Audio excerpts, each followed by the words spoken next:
សូមស្វាគមន៍ចំពោះកម្មការមេរៀនបន្តទៀតសម្រាប់មេរៀននេះគឺយើងរៀនតាក់ទងជាមួយនឹងទី1គឺការដាក់ស្រមោលនៅក្នុងកម្មវិធី Adobe InDesign ទី2គឺរបៀបនៃការកែសម្រួលទៅលើស្រមោលនៅក្នុងកម្មវិធី Adobe InDesign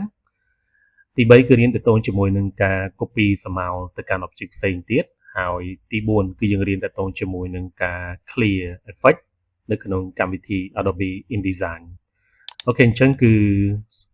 សម្រាប់បងប្អូនដែលមិនទាន់បានជួយចុច Subscribe សូមជួយចុច Subscribe ក៏ដូចជាចុចរូបសញ្ញាកណ្ដឹងដើម្បីទទួលបានវីដេអូថ្មីៗពីការចែករំលែកការប្រើប្រាស់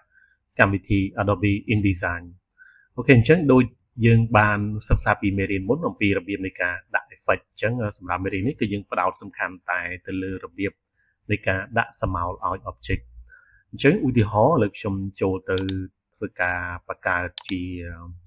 text មួយចុចខ្ញុំ click ទាញរបៀបនេះដើម្បីធ្វើការបង្កើតទៅលើ text frame ហើយខ្ញុំតម្លើងទំហំ font ឲ្យធំបន្តិចដើម្បីងាយស្រួលមើលហើយខ្ញុំសរសេរជាភាសាខ្មែរខ្ញុំសរសេរសំដៅម្ដងទៀតឥឡូវខ្ញុំដូរ font វាសិនដោយសារតែវាអត់ស្គាល់ font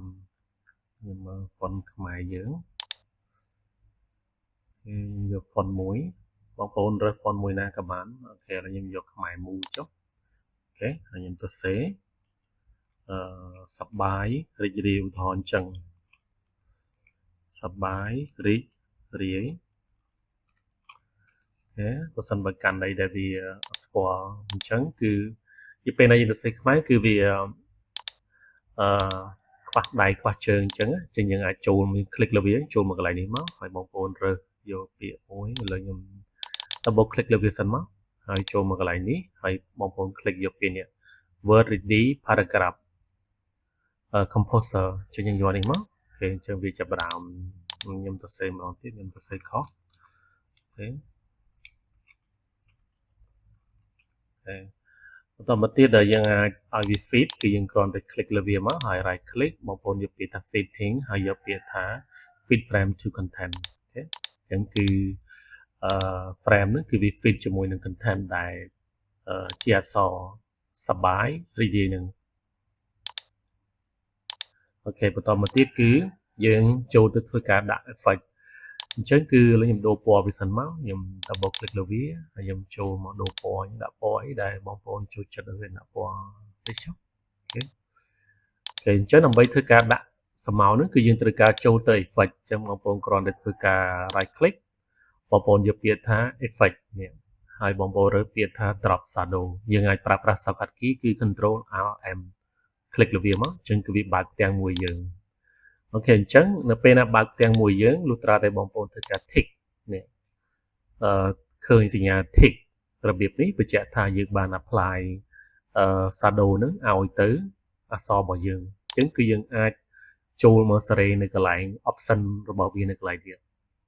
អញ្ចឹងគឺយើងទៅមួយអញ្ចឹងនៅកន្លែងនេះគឺ blending mode ហ្នឹងគឺជា option សម្រាប់ឲ្យយើងធ្វើការជ្រើសរើសតើយើងចង់លាយស្រមោលរបស់យើងជាមួយនឹងអក្សរហ្នឹងគឺវាជាលក្ខណៈរបៀបមិនចុះវាមានច្រើនមែនតើឥ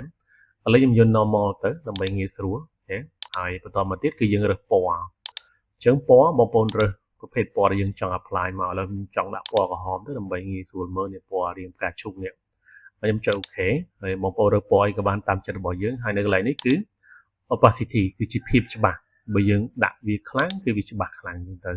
យើងអាចសេរីវាឲ្យខ្លាំងឬក៏ឲ្យខ្សោយដែលយើងបញ្ចូលតម្លៃភាគរយនៅកន្លែងនេះឬក៏យើង slide វាមកឆ្វេងមកស្ដាំនេះបងប្អូនមើលកន្លែងនេះអញ្ចឹងបើសិនបើបងប្អូនចង់មើលអំពី preview ទេបងប្អូន tick បើសិនបើដោះ tick វានេះគឺវាអត់ឃើញទេតើយើង tick preview មកទៅយើងឃើញអូខេអញ្ចឹងយើងមើលមកថយដាក់ប៉ុណ្្នឹងចុះបន្តមកទៀតគឺតើតើជាមួយនឹង distance គឺជាចម្ងាយស្រមោលទៅកាន់ object នឹងអញ្ចឹងនេះគឺដាក់ 3.492 mm អញ្ចឹងយើងអាចសេរីវាឲ្យវាឆ្ងាយឬក៏ឲ្យវាជិតបើបងប្អូនចុចទៅលើសញ្ញាព្រួញលើក្រោមនេះឬក៏យើងបញ្ចូលតម្លៃលេខជាក់លាក់ទៅខ្ញុំចង់បាន4 mm អញ្ចឹងយើងបញ្ចូលលេខ4មកហើយយើងចុច enter ដើម្បី confirm វាអញ្ចឹងគឺវាធ្វើការ update ហើយយើងចូលវាទៅវិញគឺយើង right click មកយើងចូលទៅ effect យើង click អាហ្នឹងម្ដងទៀតអូខេអញ្ចឹងយើងចូល បើកវាវិញហើយបន្តមកទៀតនៅកន្លែងនេះគឺតកតងជាមួយនឹងការកំណត់ទៅលើទីតាំងរបស់ស្រមោលហ្នឹងគឺវាបែងចែកចេញជា x ហើយនិង y x គឺជាទីតាំងគិតទៅលើទិសដៅផ្ដេករីឯ y គិតទៅលើទិសដៅប្រឈរឡើងលើចុះក្រោមឬក៏ x គឺឆ្វេងស្ដាំក្បាលចាំមើលយើងសេរីដល់គ្នាលើយើងសេរីវាអូខេនេះយើងសេរីពេលណាយើងទៅឡើងឃើញវាមូលតាមទិសដៅ x អញ្ចឹងគឺវាតាមទិសដៅផ្ដេកយើងអាចទៅឡើងវាឬក៏បន្ថយវារីឯ y គឺឡើងលើចុះក្រោមគឺចង់ឲ្យវាឡើងលើឬក៏ចុះក្រោមបងប្អូនសេរីតាមនឹងហើយនេះគឺយើងអាចសេរីតាមរយៈពេលតាមរយៈមុំក៏បានដែរអញ្ចឹងមុំនេះបងប្អូនសេរីមុំក៏បានហូបទៅតាមមុំដែលយើងចង់បានស្រមោលហ្នឹងមកអូខេឥឡូវខ្ញុំដាក់ប៉ុណ្ណេះចុះអូខេបន្តមកទៀតនៅកន្លែងនេះតកតងជាមួយនឹង size ហ្នឹងគឺជាទំហំរបស់ស្រមោលបើសិនបើយើងដាក់វាធំគឺវាព្រាលមកយើងចង់បានវាតូចគឺលក្ខណៈរបស់វាច្បាស់អញ្ចឹងបងប្អូនមើលហើយ spread ហ្នឹងគឺស្តៀងជាមួយនឹង blur ដែរឥឡូវខ្ញុំដាក់វាឲ្យវាច្បាស់មកពេលណាយើងទៅឡើង spread វារៀង blur នេះព្រាលអូខេឥឡូវដាក់វាប៉ុណ្ណេះចុះហើយខ្ញុំធ្វើការបន្ថយនេះបន្តិចថយទៅគឺវាអូខេហើយបន្តមកទៀតគឺ noise ហ្នឹងគឺជាក្របនៃស្រមោលហ្នឹងយើងទៅឡើងវាចេញមកណាអូខេហើយខ្ញុំដាក់វាប៉ុណ្ណឹងហើយយើងចុចអូខេអញ្ចឹងអានឹងស្រមោលទីសល់យើងដាក់ពណ៌អីក៏បានតាមចិត្តរបស់យើងអូខេមួយទៀតឥឡូវយើងតាក់ទងជាមួយនឹងការយើង copy ស្រមោលហ្នឹងមកដាក់ object ផ្សេងឥឡូវខ្ញុំយើងទៅសេអក្សរអញ្ចឹងក៏បានឬក៏យើងដាក់ទៅលើ object ផ្សេងទៀតក៏បានឥឡូវខ្ញុំដាក់ទៅលើរង្វង់មួយចុះអូខេខ្ញុំមានរង្វង់មួយអញ្ចឹង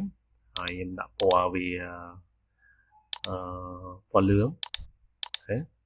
ខ្ញុំចង់ធ្វើការ copy អាស្រមោលនេះអាស្រមោលដែលខ្ញុំបាន apply ទៅលើអក្សរហ្នឹងឲ្យមកចូលក្នុងរង្វង់នេះពេលខ្លះយើងខ្ជិលធ្វើវាយើងធ្វើសារ៉េវាម្ដងទៀតគឺវាយូរក្នុងការដាក់ទៅលើរង្វង់ហ្នឹងអញ្ចឹងយើងគ្រាន់តែ click ទៅលើអក្សរពាក្យថាសបាយរីករាយហ្នឹងយើងចូលមក effect មកនេះហើយយើងគ្រាន់តែ click ទាញវានេះកន្លែង object នេះ click មកហើយទាញវាមកដាក់លើវាមកអូខេអញ្ចឹងគឺវា apply យើងតែម្ដងហ្នឹងតែទិសដៅនៃស្រមោលពណ៌ស្រមោលហ្នឹងគឺបានដូចគ្នាអូខេអញ្ចឹងខ្ញុំសង្ឃឹមថាបងប្អូននឹងចេះអំពីរបៀបនៃការcopy effect មិនថាស្រមោលមិនថា effect ផ្សេងទៀតគឺយើងអាចធ្វើរបៀបអញ្ចឹងគឺយើងចូលមកកន្លែង effect មកហើយបើសិនបើកាន់នៅ effect ទេបងប្អូនចូលកន្លែង window បងប្អូន tick កន្លែងពាក្យថា effect នេះមកគឺវានឹងបើក effect នឹងឲ្យយើងហើយមួយទៀតឥឡូវឧទាហរណ៍ថាខ្ញុំចង់ដាក់គេមួយទៀត effect មួយទៀតមកសំដៅដាក់ស្រមោលមួយទៀតទៅលើនេះជាការ៉េឧទាហរណ៍អញ្ចឹងហើយខ្ញុំដូរពណ៌ពីតិចទៅអូខេ